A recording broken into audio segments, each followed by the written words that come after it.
Welcome to the Merit Lending Podcast, where we explore the world of real estate and finance. Today, we're featuring one of our top industry pros and realtor friend, Matt Leeper. We're excited to have Matt with us. Matt is the owner and broker of Iron Mountain Realty. Matt, welcome to the show. Glad to have you here.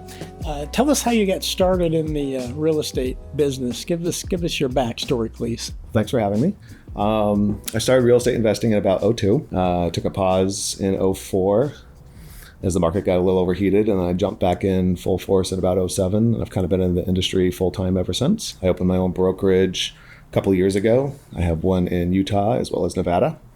I've been doing that full time. You're from Southern California originally? Yeah, I actually grew up in the San Diego area. I'm also licensed in California. They don't have a brokerage there. My parents built houses, so I've been in real estate really my whole life. Father was a broker, mother was a real estate agent. All right, it's in the blood, in the DNA, the Leeper DNA. Yes. All right. Yeah, they really have a passion for houses. Early on, was there a mistake that you made that taught you kind of a life lesson in your industry? Well, I had a client that I spent some time with who ended up being a success story, but we started showing houses. I was new to the showing houses, and I didn't get them pre-qualified first, and it turned out they had no FICO score. They had no credit. They had no credit lines. And so I hooked them up with a lender, and lender's like, a couple lenders said no way, no how ever. But another lender said, sure, 6 months. And so she opened a credit card. 6 months later, I ended up selling her first house. Yeah, very good. I'm glad you hung in with that person. A lot of people would kind of discard them, but usually credit over a period of time can get people up to being mortgage ready, buying ready. So that's great. Yeah, and thankfully she had no delinquents. She just had no credit. She had never opened an account before and had absolutely zero credit. So were you ever? Did you do real estate in California at all, or just here in Nevada? I'm licensed in California. Okay. I've sold some houses in California. Okay. Any favorite heartwarming story about someone that was just thrilled that you got them into a home? I mean, she's one of my more heartwarming. She was a first time home buyer, and they were paying a lot of money in rent. And she bought just not too many years ago, but she got real great rate. She cut her rent payment in half. I've helped a few other. I used to specialize in first time home buyers, so I got a lot of people into their first home, and they're always so grateful and so excited when they actually have a place. And sometimes the questions are a little wild, like, hey, can I change the paint color? I'm like, well, yeah, it's your house. You can do anything you want to this house now. So a lot of people get, set in that renter mindset where they're not allowed to change anything in their house. But a lot of satisfaction to see somebody getting their first home. Any tips that you can think of that when you meet a first time home buyers, anything that you point out to them to stay away from, or where do you guide a first time home buyer? Well, a lot of first-time home buyers are often hesitant because it's obviously the largest purchase they're ever going to make. And one of my biggest pieces of advice, I think, is that today's the very best day. Yesterday was really the best day to buy a house, but today's the best day you got. And people, it's common knowledge that you don't try to time the stock market, yet people are always constantly trying to time the housing market. And it's not even a commodity. It's something that you're actually going to be living in. It's, your residence, and you're far better off paying a mortgage payment because after 30 years, that mortgage payment's gone versus rent. 30 years later, you're still paying some. Yeah, housing wealth, or really wealth in general, a lot of times starts with housing wealth, right? Most millionaires have been created as a millionaire because of housing wealth. What, Matt, you've got such a kind demeanor, right? So what trait or attribute do you feel that you have that has helped you most in your real estate world? I feel like I have a lot of patience. I actually enjoy working with first-time home buyers, people who are unfamiliar with the process. But on the other hand, I really cut my teeth negotiating with the banks in 2008, and so I'm actually a very skilled negotiator and tend to get people excellent deals on their houses. I had a client a few years ago that bought a bankruptcy, and I managed to get them the max amount of cash back from the U.S. federal court. And we went to title, and the title lady was like, I can't believe this. I've never seen a U.S. federal bankruptcy even give any cash back. And she's like, how did you do that? And I was like, well, it doesn't ever hurt to ask. And if you negotiate, you tend to get what you want. Speaking of negotiating, thank you for bringing that up. We have a new world now starting in your industry, a buyer-broker agreement. talk to me about negotiating and how a lot of people are scared and there's a lot of maybe myths out there about what's going on. Can you kind of nutshell that for us the way you see that new guideline? Well, it's interesting because I'm licensed in a couple different states. And so in Utah, we actually established our agency with a buyer broker agreement. So not very much is changing there. Really, what I see is it's going to be an advantage to agents who are able to negotiate because you are now free to negotiate your commission. You're no longer at the whims of the listing agent who's going to have your negotiation or your commission pre-negotiated, and now you're able to actually negotiate what you're worth. And there's a lot of fallacy out there that we don't actually work very hard. I spend a lot of time in my day working as a realtor. I spend significantly more than 40 hours a week just doing this one job. And so I feel it's a great advantage to the industry that we now are going to be left to our own devices to negotiate what we get paid. Hey, speaking of your day, walk us through the typical day in your world. Well, I kind of have a crazy life. My day usually starts relatively early. The last few days, my phone's been ringing pretty much nonstop, about 7 a.m., and it goes from there. I usually use that time to check and catch up on emails and respond to some of the earlier emailers, being that I do business in 2 different time zones. Other people start earlier than my 9 a.m. Generally, that's how the morning starts out. I'll take a little bit of personal time in the middle of the day, do work on a few other side projects I have going on. And generally, I tend to end up working relatively late into the evening. Most people who buy houses generally tend to have a 9 to 5, although Vegas is a little different. But most of the rest of the world, you usually work a 9 to 5, Monday through Friday. So I end up working a lot of nights, weekends, those kind of times. Yeah. Well, you don't punch a clock, that's for sure. Right? No, that's, I always say it's the great thing about being self-employed is you get to pick what 14 hours you work every day. Yeah, there you go. When you do have some downtime, right, tell me a little bit about what hobbies, any things, tell me about what you like to do in your downtime. I know you have some children. I have children. They take up some of my time. I like to travel with them. We go visit Grandma in California a lot, hang out at the beach. We do a lot of traveling. I've traveled all across the country. Had a travel trailer and took the kids to New York a couple of times in the travel trailer. We camped actually across the water from the Statue of Liberty. It was pretty amazing. It was nice. A parking lot, but it was nice to walk out your trailer door and see the Statue of Liberty every morning. Very cool. And it's somewhat conducive to this job because you can basically be on call at all times. Right. So as long as you have a cell phone and a laptop, you can still be working. Very good. But I enjoy traveling and camping, those kind of things. Anything unique about, do you have a skill set that would surprise anybody? You play the saxophone or? I used to play the piano. Play the piano. That's okay. Not skilled at it anymore. I was trying to teach my son to play. He was actually incredibly talented, far more so than me, but he grew bored of it. So, but no, I enjoy reading. I don't have a lot of off time at it. Honestly, working is mostly my hobby. When someone calls you, when you get a phone call or a text, hey, Matt, I'm interested in buying a home, how does that conversation start out? How do you guide them initially?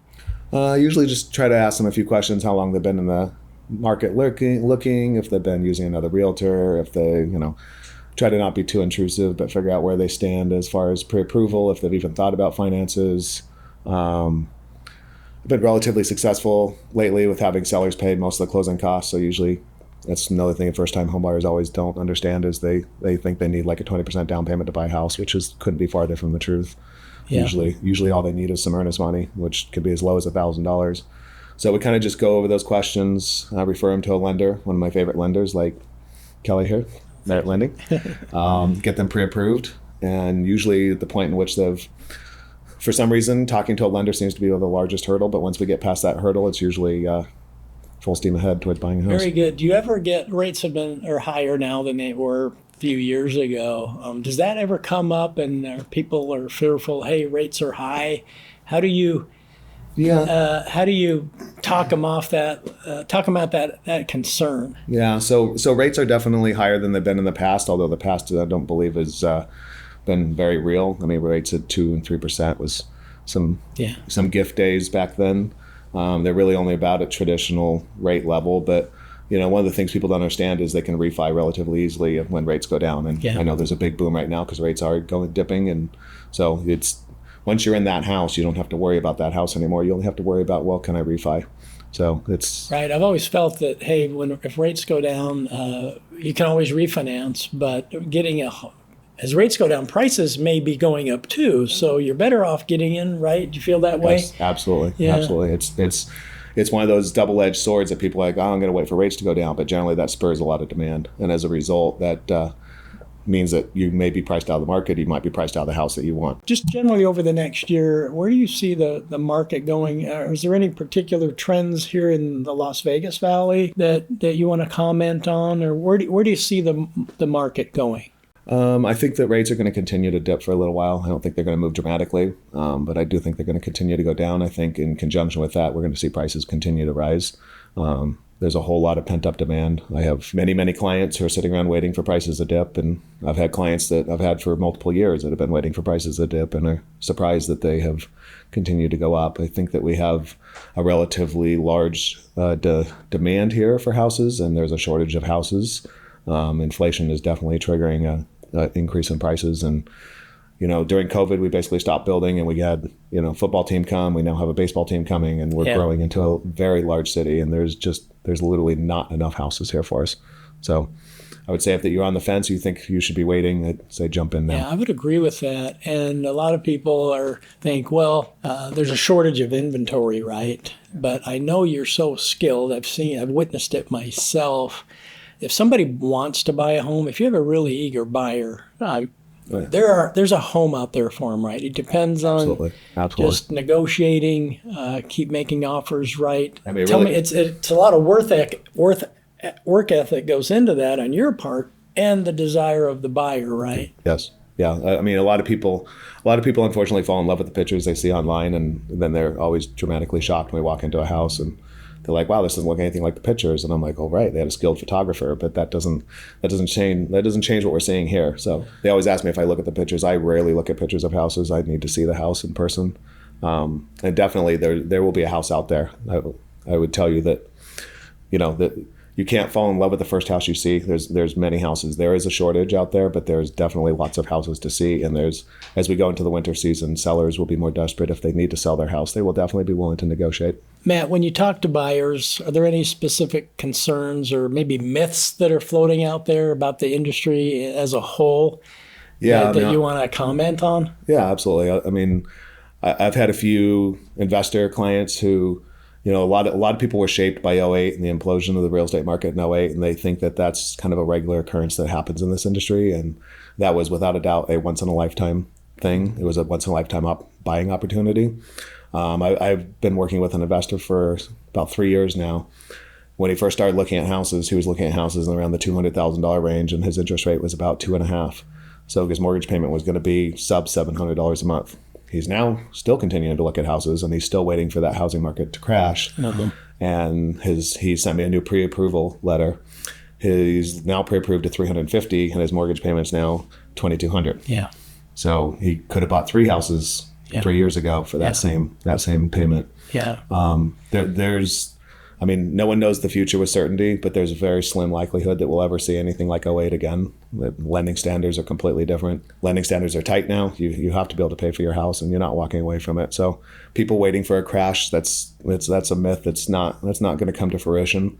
I have plenty of people who would buy if prices even dip by $50,000. So what happened back then? It's very, very unlikely. As a lender, there's guidelines that have been put into place. So you can buy a home pretty much only if you qualify to buy a home now. So that's a nice safeguard that we have. Yeah, I remember back then you would get cash back on your house. You could walk in and buy a house and walk out with a big fat check. It's nothing like that now. You bring money to the table. I'm curious, Las Vegas, Southern Utah. Any differences, market differences that you want to share that you see? Utah's a little hotter market. It's still growing. A lot of Utah's kind of developing into high-tech industry, which brings some high-paying jobs. It has pretty good internet infrastructure being spread. Interestingly enough, St. George has experienced its first decline was last summer. It went down about 0.7%. But other than that, the markets are pretty similar. Honestly, the prices are surprisingly similar as well. But I do business all throughout southern Utah, and some of the areas are remaining relatively hot. Some of the more remote areas have surprisingly high prices. I think that's going to continue. I think there's just overall a general shortage of houses. For friends of the podcast that want to reach out to you, The information is on the screen. I don't know where to look here. No worries. Okay. Yeah. So I've seen excellent work that you've done, Matt, and the way you care for people, and you're very, very kind. For people that want to reach out to you, we'll have your information on the screen. But when they call you and reach out to you, what other than doing that, what's the next step that you usually tell them? You can call me, you can text me, you can email me. I'll respond when I can. I do work a lot. I've had investors who are day sleepers and work at night, and we interact only in the wee hours of the night. It's a little brutal, but I will still do that. Just reach out. If I can't talk, leave me a voicemail or send me a text. I'm usually faster on texting. One piece I neglected to mention: day in life of realtors, you're pretty much on the phone all day long. So I'm on my phone, and unknown numbers don't necessarily get answered with a high priority, but I will get back to you without a doubt, particularly if you leave a message. Well, I've seen you really help a lot of people over the years, Matt, especially first-time home buyers. So thank you for being the good and professional person that you are. You're a real good pro at what you do. So Well, thank you, Kelly. I enjoy doing business with you. You're without a doubt my favorite lender. Oh, very good. You make the lending process very simple and easy. And thank you for being a part of our Merit Lending broadcast. I really, really Thank you for having me. appreciate that. Not broadcast, but podcast. I'm as chill as Kelly. Actually, you're a wild man, but compared to me. Well, When you're I out of hope the that country. came across okay, right? You know, I was trying to just play off what you said. I was trying to just flow into No, you the did good. next You question. made me feel very Yeah. calm and comfortable. Just pretend there wasn't a camera. Yeah.